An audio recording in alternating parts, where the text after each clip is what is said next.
Hey guys, it's Drea. Today I have another throwback faves. So this is looking back at my favorites from August last year, and we're just gonna go through all of my favorites from last year and just see, are they still favorites? Do I even still use them? Do I even still like them? And we'll just go through them all together, and I'll bring you an updated review for all these products. Let's just jump right in. So what is on my eyes is the Sephora Pro Editorial Palette. I've used this a lot over the last year. I really love it.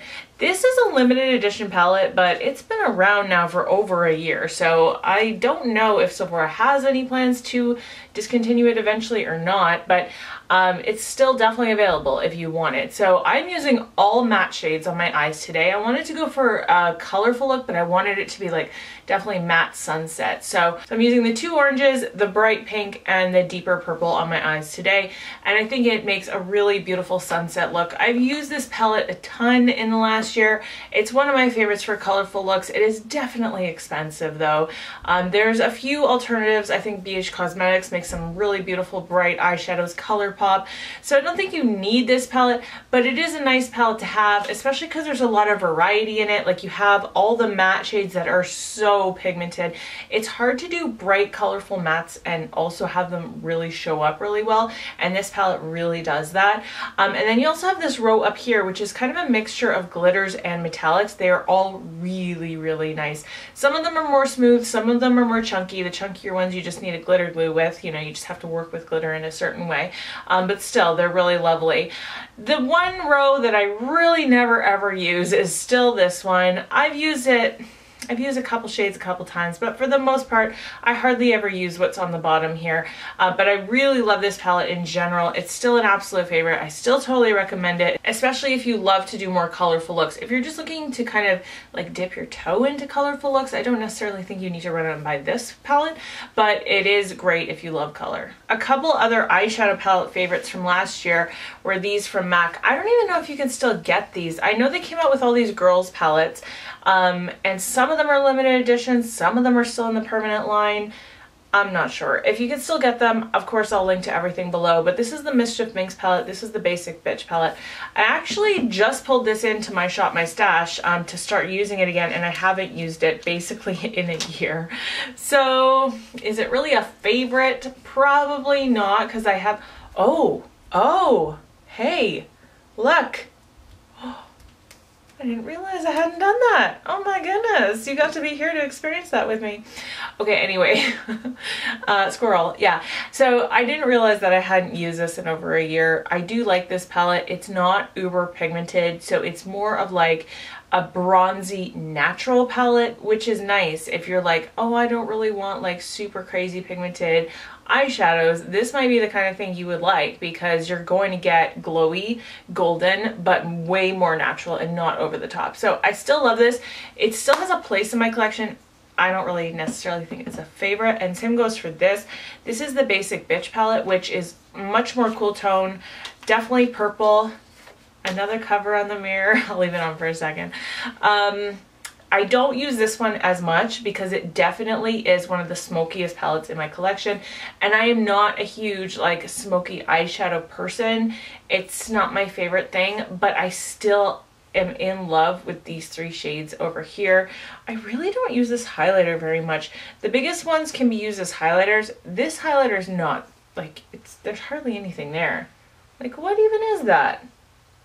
I think I never really used this highlighter at all last year, because yeah, there's nothing to it. Next are some lip products. I actually, funnily enough, just recorded a video the other day all about my favorite fuchsias, and two of these are in there. So these have remained favorites for a very long time. This one is ColourPop Ultra Satin Lipstick. It's what I'm wearing on my lips right now. It's called the Rabbit, just this beautiful vibrant color. I actually talked about in my fuchsia video about how these shades look great with like a really minimalistic eye, but they also look good with a really colorful eye, and I kind of wanted to prove that today in this video. And same with this one. This is Bare Minerals Statement Matte Liquid Lipstick in OMG. And it's just kind of a more deeper purple version of the pink that I have going on.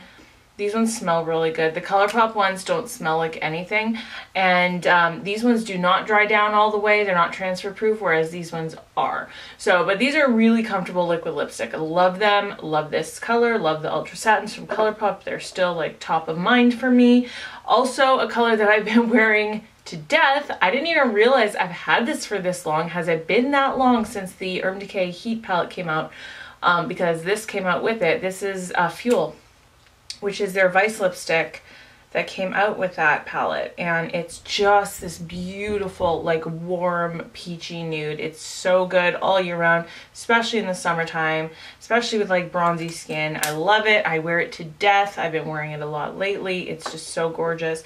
Okay, this one I was actually surprised that I had included it in an August favorites, because to me this is a blush that I really only wear in the springtime. This is Petal Power from MAC. It's a mineralized blush, and I do really love this in the spring. It's just that it's a really light shade of pink. It has some golden tint kind of to it. I don't know if tint is the right word, shift, whatever, but you can see like on my hands, like it's barely showing up. It is what I put on my face today, which is why I'm ultra glowy, because I have a highlighter on top of that. But I don't know, it's not really a summer blush to me, so I'm like, why did I include that in a favorites? It still is a favorite, but it's a favorite when my skin is like 3 shades lighter than this. This started out as a favorite, is now a holy grail. This is my holy grail mascara. I do use it in combination with other mascaras because this is very lengthening. It's the Essence Volume Stylist Lash Extension Mascara. It has lengthening fibers in it. That's why it's so lengthening. But it is not the blackest mascara in the world, and it also can use a boost with more like kind of like volumizing mascara. So I do love it, but I love it in combination with usually something that's a little bit more black and volumizing. So still absolutely holy grail. This too has become holy grail. This is my color corrector from Hard Candy. There's no shade name. It's the Cushion Wonder Color Correct. I think there's only one shade in peach. There might be a darker one, not sure, but regardless, it's the lighter one anyway. And this is what I put on under my concealer just to color correct my dark circles before I even put concealer on, and it works so well. It blends out so nicely. Like it's not thick. It's just this really nice texture. It doesn't add like huge layers of cake to your face. And also in my favorites was this, which I use this brush all the time, but I don't really think of it as a favorite most of the time, but I do use it all the time. So this was actually the VIB Rouge GIF last year from Sephora. It's the Pro Flawless Airbrush 56, but it's the mini one, so it's the 56.5. I think that's how I do that. But I use this all the time for cream contouring or cream bronzing. So if I'm going to use a cream contour bronzer, I reach for this brush almost exclusively, I want to say. So I do use this a lot. It just blends out cream really well on the face. It's a really nice size for that cream contour. It fits really nicely in those areas. So I really do think it's amazing. And I haven't really used anything else, so I would say this is probably my favorite brush for cream contouring. You can buy the full size. I don't think you can buy, well, you might be able to buy the mini actually. I'm sure you can't buy the VIB Rouge one because it was the gift, but I know that there is like a full length one you can buy. And then lastly for my favorites, and again, holy grail status, there is a theme from this favorites. It was a really successful favorites last year. This is the Laura Mercier Loose Skin. I hope I don't have loose skin. Loose setting powder is the translucent one. This is what I use to bake under my eyes, and I do it almost every day. In fact, I just did my Shop My Stash, and I actually had to force myself to put this away so I could start getting use out of other products in my collection, because I've been using this now for about 4 months exclusively, and it is my absolute favorite under eye setting powder of all time. It's what I'm wearing today just so I could show you like how it looks. It's very, very smoothing. It has a little bit of a brightening effect under your eye, which is lovely. But I just love that I don't have to worry about it creasing. It's so smooth looking. It's just perfection, and it's my favorite.